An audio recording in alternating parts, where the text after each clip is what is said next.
Bonjour à tous, je fais cette petite vidéo afin de vous parler d'un sujet qui est, je pense, un sujet assez tabou. Je pense qu'on n'en parle pas assez. Avant ce qui m'est arrivé, je n'avais jamais entendu parler de ce genre de choses, ou alors ça me semblait être des choses extrêmement rares. Je pensais qu'en 2019, ce genre de choses ne pouvait quasiment plus arriver. Et bien sûr, surtout pas à moi. Ou pas à mon entourage, c'était impossible. Voilà, donc ce dont je vais vous parler aujourd'hui, c'est tout simplement le deuil périnatal. Que ceux qui sont gênés par ce sujet ou qui ne souhaitent pas entendre parler de choses qui pourraient trop les sensibiliser, je vous invite à quitter cette vidéo. Je ne suis pas là pour choquer certaines personnes, tout ce que je veux moi, c'est pouvoir parler librement de ce qui m'est arrivé. Et pourquoi pas aussi rallier des personnes qui ont vécu la même chose que moi, ou pas forcément exactement la même chose que moi, mais qui ont perdu un bébé, soit dans leur ventre, soit à la naissance, soit quelques jours après, que vous soyez un papa, une maman. Si les associations de deuil périnatal ne vous conviennent pas par rapport aux horaires, si vous avez juste besoin de parler à quelqu'un, sachez que voilà, avec grand plaisir, je suis prête à échanger avec vous. Même si nous ne nous connaissons pas, le fait d'avoir vécu ce genre d'expérience fait qu'on se rapproche, je pense, encore plus rapidement. Voilà, après, que ce ne soit pas la porte ouverte à n'importe quoi non plus. Mais ce que je veux vous faire comprendre, c'est que dans ce genre de situation, que ce soit quelques semaines après, quelques jours après ou quelques années après, je pense qu'il est important de se rassembler et de parler ensemble de ce qui nous est arrivé. Pour ma part, les associations de deuil périnatal ne me conviennent pas au niveau des horaires, au niveau des jours, et sont surtout très loin de chez moi.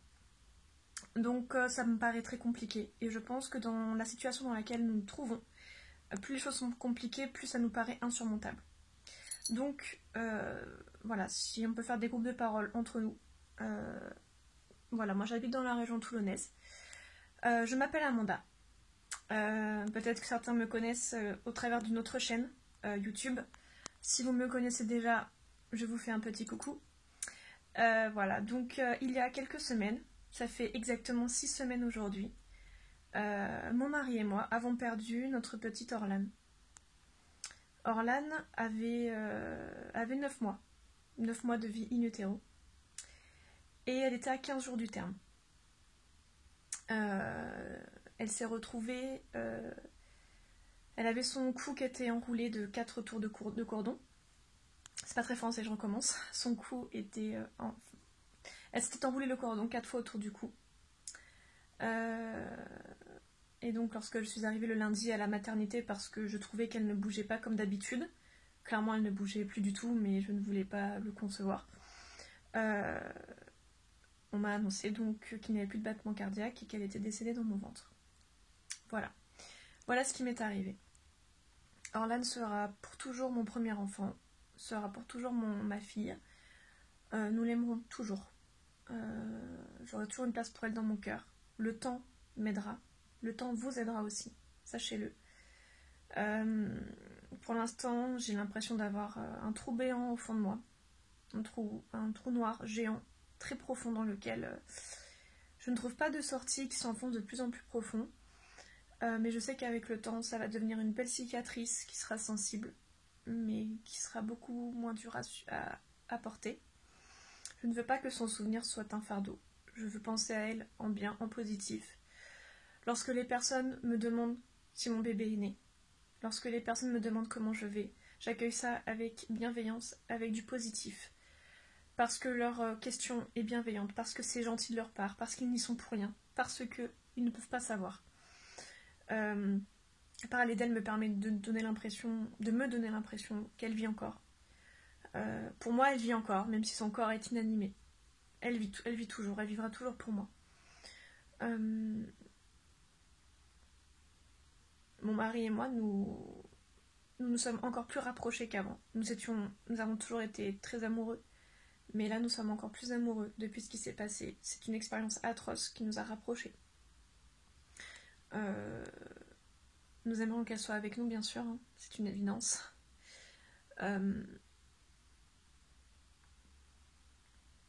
Mais voilà, c'est cette injustice qui nous est tombée dessus. On ne doit pas arrêter de vivre. Pour elle, on doit continuer à vivre au jour le jour. Je me vois pas m'effondrer constamment. Parce que déjà, elle ne mérite pas ça et je ne voudrais pas qu'elle voie sa maman comme ça. Change de main, désolée, ça fait mal. J'ai fait cette vidéo sur un coup de tête, donc désolée, c'est pas très bien filmé, tout ça. Mais je sentais que c'était maintenant qu'il fallait que je fasse cette vidéo. Pour ceux d'entre vous qui n'ont jamais connu ce qui m'est arrivé, je ne fais pas cette vidéo pour me faire plaindre, hein. Loin de là. C'est pas du tout le but, hein. Vraiment. Je fais cette vidéo pour rallier des personnes qui ont vécu la même chose et qui auraient besoin de parler. Et aussi parce qu'il faut que les gens sachent qu'en 2019, on peut encore perdre son bébé. Il faut savoir qu'il y a un accouchement sur 2 ou un accouchement sur 3. Je crois que c'est une des 2 choses. Où le bébé naît avec le cordon autour du cou. Ça, je ne le savais pas avant ce qui m'est arrivé. Il faut savoir également qu'on voit très mal le cordon ombilical autour du cou lors des échographies. Que très souvent, ça n'est pas détecté. Et que si le cordon est détecté en 1 tour ou 2 tours autour du cou mais qu'il n'est pas serré, on laisse le bébé comme ça, pour la plupart du temps. Sauf si c'est très serré, dans ces cas-là, on va faire une césarienne ou on va provoquer un accouchement. Donc voilà, le cordon, ça peut être très problématique. Moi, j'ai fait une échographie le mercredi. Tout allait bien. Elle était bien descendue. Elle était prête à bientôt arriver. Et le dimanche d'après, elle est décédée. On ne sait pas si c'est la journée, le soir, la nuit, entre le dimanche et le lundi, on ne sait pas. Mais voilà, le lundi, en tout cas, le cordon l'avait fait partir. Ce cordon qui l'a nourri pendant 9 mois, qui la faisait être raccrochée à moi, qui me permettait de la nourrir, l'a aussi tuée. Voilà, c'est absolument atroce. Et je sais même pas comment c'est possible. Mais voilà, c'est ce qui est arrivé. Donc il y a beaucoup de choses à savoir qu'on ne sait pas forcément. Après, si vous êtes une future maman et que vous regardez cette vidéo, ne vous inquiétez pas, il y a quand même très peu de chances que ça vous arrive, hein, c'est un pourcentage minime. Mais il faut savoir quand même ce genre de choses. Je ne fais pas cette vidéo non plus pour vous faire peur, future maman. Je fais vraiment cette vidéo, comme je vous disais, pour aller les personnes qui ont vécu ce genre de choses. Et pour informer les gens.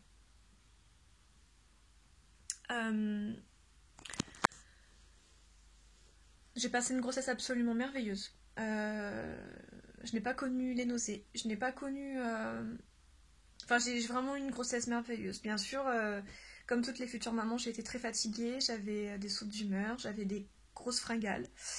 Mais j'ai eu une grossesse vraiment merveilleuse. Orlane bougeait beaucoup. Beaucoup. Je pense que c'est aussi pour ça qu'elle a dû s'enrouler dans son cordon. Après 4 tours, c'est quand même très rare. Moi, c'était 4 tours et mon cordon faisait entre 70 et 80 cm environ. La moyenne, c'est 20 à 40 cm. Donc, forcément, que c'était un peu long. Voilà, donc plusieurs paramètres ont fait que. C'est sûr que me dire que elle est partie à 2 semaines, à 2 semaines du terme, c'est quand même assez affreux parce qu'elle était terminée, elle était faite, elle était complète. Physiquement, psychologiquement, je pense aussi, elle était prête à arriver. J'ai eu mes premières contractions le dimanche soir, le 24 février. Contractions de pré-travail ou de faux travail ou de travail. Voilà, on ne saura pas. Elles se sont arrêtées vers 21h. Est-ce qu'elle était déjà décédée? On n'en sait rien. Voilà, il faut savoir que voilà, on nous conseille toujours de partir à la maternité au bout de contractions très rapprochées. Il faut que les contractions soient très rapprochées pendant 2 heures. Moi, ça n'a pas été mon cas, donc je me suis dit qu'il ne fallait pas aller à la maternité. De toute façon, j'y serais allée, ça aurait été trop tard aussi dans tous les cas. Il faut très très peu de temps pour animer un bébé. Il aurait fallu la sortir par césarienne. Donc, parce qu'en remontant, j'ai un fibrome qui est descendu. Mon fibrome est descendu, donc dans tous les cas, je n'aurais pas pu accoucher naturellement. Donc le temps de faire la césarienne ou le temps d'accoucher, dans tous les cas, ça aurait été trop tard. C'est c'est vraiment rapide hein, pour animer un bébé. Je crois qu'il faut, je crois que c'est 2 minutes, quelque chose comme ça. Les chiffres que je regarde sur internet et les chiffres que me donnent les professionnels de la santé sont tous très différents, donc je ne sais pas à quoi me rattacher. Voilà, d'ailleurs, si vous avez la réponse à cette question, ce serait top. Donc je tiens à dire à toutes les personnes qui ont perdu un bébé que ce n'est pas votre faute. On culpabilise toutes et tous. Moi-même, j'ai beaucoup culpabilisé et je culpabilise toujours. Je cherche 1 milliard de réponses. Des réponses que je n'aurai jamais. Que mon gynécologue ne peut pas me donner. Que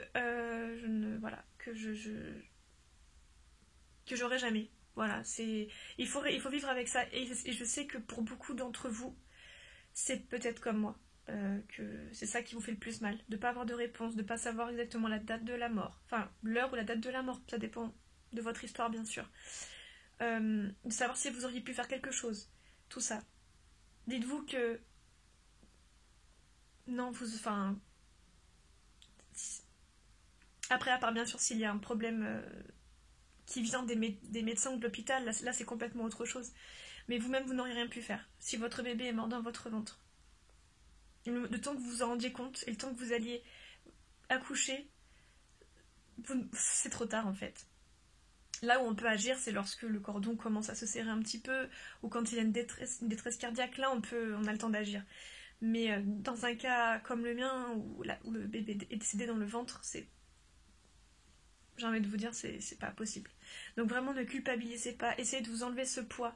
Moi-même, j'essaye encore de me l'enlever ce poids, parce que je culpabiliserai, je pense, encore un bon bout de temps. Voilà, c'est pas votre faute. Et il faut... Je sais que c'est difficile, et moi-même, en disant ça, je me dis, mais comment tu peux dire ça, Amanda ? Mais il faut rester positif, il faut voir le côté positif des choses, il faut vraiment aller de l'avant. Et pour ne pas que ce bébé ait été présent pour rien. Voilà, essayez toujours de voir le positif. Ma fille s'appelle Orlane, je dis s'appelle parce que pour moi elle est toujours vivante à sa façon. Nous l'avons vue plusieurs fois après mon accouchement par césarienne. Nous l'avons vue, je crois, une dizaine de fois peut-être. À la base, nous ne voulions pas la voir. Au tout début, lorsqu'on m'a dit qu'elle était décédée, c'était impensable de la voir. J'étais trop traumatisée, je me disais que je pouvais pas la voir, que c'était juste pas possible. Enfin, vraiment, ça me semblait impensable. Mais j'étais tellement pas dans mon état normal que quand l'équipe médicale a insisté en me disant qu'il fallait la voir, que c'était important pour le deuil, je les ai écoutés. Donc 3 heures après mon opération, nous l'avons vue.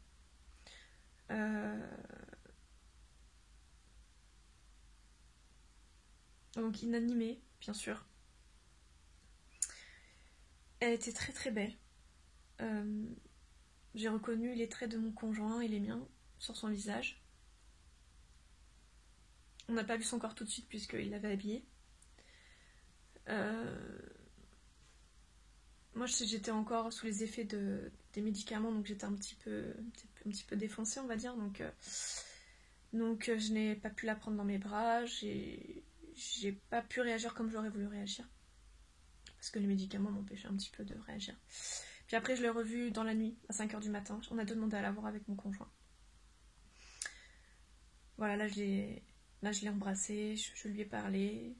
On a beaucoup pleuré, forcément. Désolée, ça risque de continuer un petit peu pendant le reste de la vidéo, ces larmes.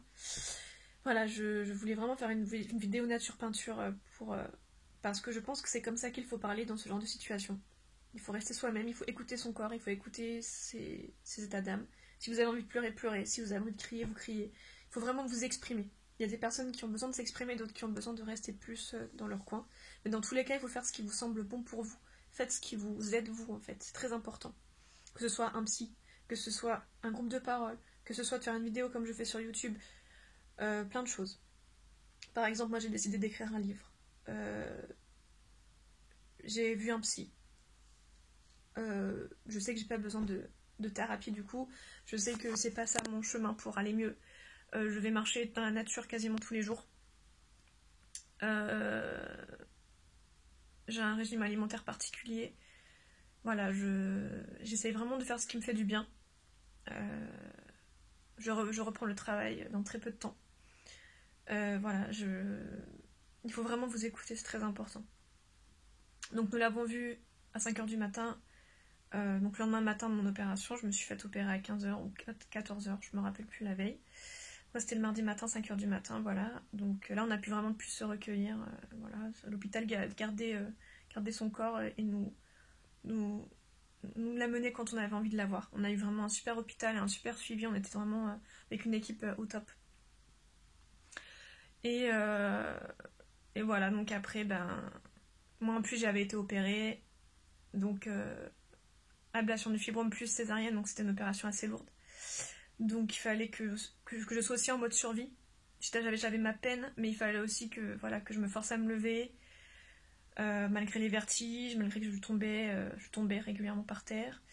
Voilà, me forcer à me lever pour aller aux toilettes, pour prendre ma douche, malgré la cicatrice, malgré le fait que j'arrivais pas à me mettre droite, etc. etc. Les nuits étaient assez épouvantables. Enfin bref, c'était très dur psychologiquement. Voilà, donc... Ensuite, nous l'avons revu plusieurs fois. La belle famille, mes beaux-parents sont arrivés dès le lendemain, donc ils sont arrivés le 26. Et ils sont arrivés le 25 au soir, mais ils sont arrivés le 26 au matin à l'hôpital. Ils nous ont énormément aidés. Essayez vraiment d'être entouré. Il n'y a que comme ça, parce que quand vous êtes dans un lit, que vous pouvez pas bouger, que vous devez gérer plein de choses par rapport au décès de votre enfant, c'est vraiment pas possible. On est trop anéantis psychologiquement, l'homme et la femme, pour faire quoi que ce soit. Donc essayez vraiment d'être super entouré. Mes amis sont venus. Voilà, il faut vraiment vous écouter. Moi, ce qui m'a aidé, c'est la communication, c'est d'en parler beaucoup, beaucoup, beaucoup. Mon conjoint, ça a été plus de se recueillir sur lui-même. J'ai découvert des facettes de lui que je ne connaissais pas et qui étaient vraiment magnifiques. L'amour qu'il a pour elle, par exemple. Je sais que ça fera un excellent papa. Voilà, il faut vraiment vous laisser aller, ne pas vous empêcher de pleurer, vraiment vous laisser complètement aller, c'est vraiment très important. Voilà, après, c'est sûr que c'est complètement injuste d'enterrer ou de faire incinérer votre bébé que vous n'avez malheureusement pas connu, que vous n'avez vu que inanimé. C'est quelque chose d'assez atroce. Je vous le cache pas. Je parle de façon très crue parce que je considère que c'est une expérience très crue à vivre. Une expérience à vif. Donc, je vais pas mâcher mes mots quand je vais parler de ça parce que vraiment c'est... Je pense qu'il faut arrêter les tabous à ce sujet. Il n'y a pas de tabou à avoir en fait sur la mort d'un nourrisson où il faut enlever les masques, il faut parler comme vous le sentez, c'est vraiment quelque chose qui se vit comme ça en plus. Donc voilà,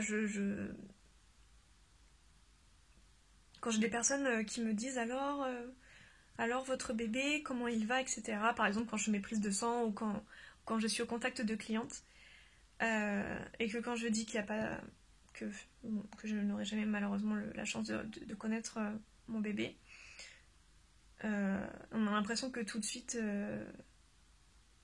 les gens se sentent mal. Ça, je peux le comprendre.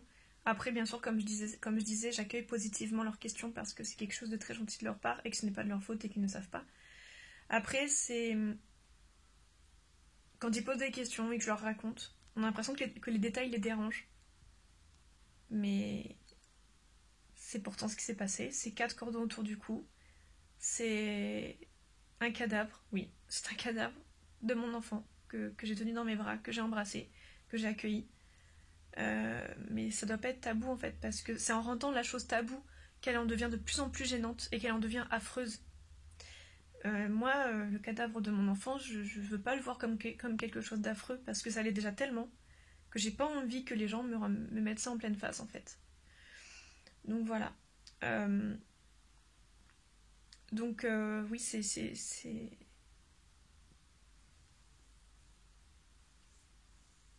pas quelque chose qu'il faut rejeter. Si on le rejette, c'est comme si on rejetait la vie qu'on rejetait l'ancienne vie de cet enfant en fait. Donc ne rejetez jamais ça, c'est vraiment important. Voilà, et puis ensuite nous sommes sortis de l'hôpital, nous avons dû gérer... Donc moi j'avais encore mon ventre de femme enceinte. Hein, donc ça c'était assez compliqué quand les gens vous disaient félicitations dans la rue alors qu'on sort de l'hôpital et qu'on a subi une césarienne et que voilà. Ça c'était très compliqué. Les pompes funèbres c'est pareil, les gens ne sont pas habitués à incinérer ou à enterrer des nourrissons. Nous avons décidé de la faire incinérer.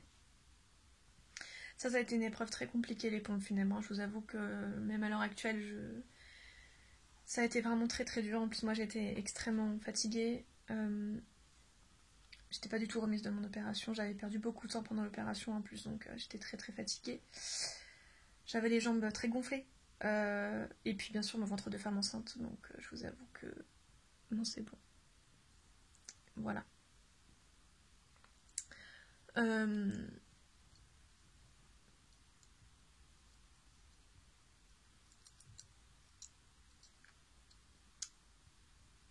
Ce ventre de femme enceinte, c'est ce qui a permis à Orlan de grandir, de se créer un corps. À l'heure actuelle, j'en ai encore un tout petit peu. J'en ai beaucoup moins, bien sûr, hein, c'est la fin. Mon ventre a beaucoup dégonflé. Mais c'est vrai que j'ai hâte qu'il s'en aille complètement. Ce sera beaucoup plus facile, je pense, pour moi. C'est vrai que c'est dur, hein, de se dire, voilà, une grossesse, entre guillemets, pour rien, dans le sens où on n'a pas de bébé, parce que bon, comme dirait une amie qui se reconnaîtra peut-être, quand on a le corps un petit peu déformé après la grossesse, on se dit c'est pas grave, on a un cadeau, on a notre enfant. Puis quand on l'a pas, bah, on n'a pas de cadeau, on a ce ventre qui est là, ce reste de ventre qui est là et qui nous fait de l'œil et qui est assez affreux en fait, qui est assez difficile à accepter. Nous avons la chance d'avoir été très entourés par nos amis et notre famille. Ce n'est pas, je pense, le cas pour beaucoup de gens. C'est aussi dur au début quand on reçoit plein de messages d'attention que quand on en reçoit moins ensuite. Là, ça fait 6 semaines et je reçois déjà beaucoup moins de messages, etc. Et tant mieux d'un côté parce que ça m'enlève un lourd fardeau, et d'un autre côté, ça me fait de la peine parce que c'est pas parce que ça fait 6 semaines que je me sens moins bien. Que je me sens mieux, pardon. C'est une absence qui est compliquée. C'est l'absence le plus dur, et comme je vous disais, de pas tout connaître, du fait qu'on n'aura pas toutes les réponses à nos questions. Cette première vidéo est assez longue parce que il y a tellement de choses à dire en fait. Il y a tellement de choses à dire. J'en referai régulièrement parce que je pense qu'il y a plein de choses qui vont me revenir en tête. Voilà, si vous avez des questions, voilà, n'hésitez pas, et surtout si vous avez des commentaires à faire sur cette vidéo, faites-le avec bienveillance. Si vous devez discuter entre vous, ne vous insultez pas parce que le sujet vous dérange. Parce que je sais que ce sujet peut déranger, et il ne faut pas que ça dérange. Il faut que les gens sachent que ça existe encore en 2019, ce genre de choses. Ça peut arriver à n'importe qui. Voilà. Bien sûr, c'est très rare, heureusement, ne vous inquiétez pas. Je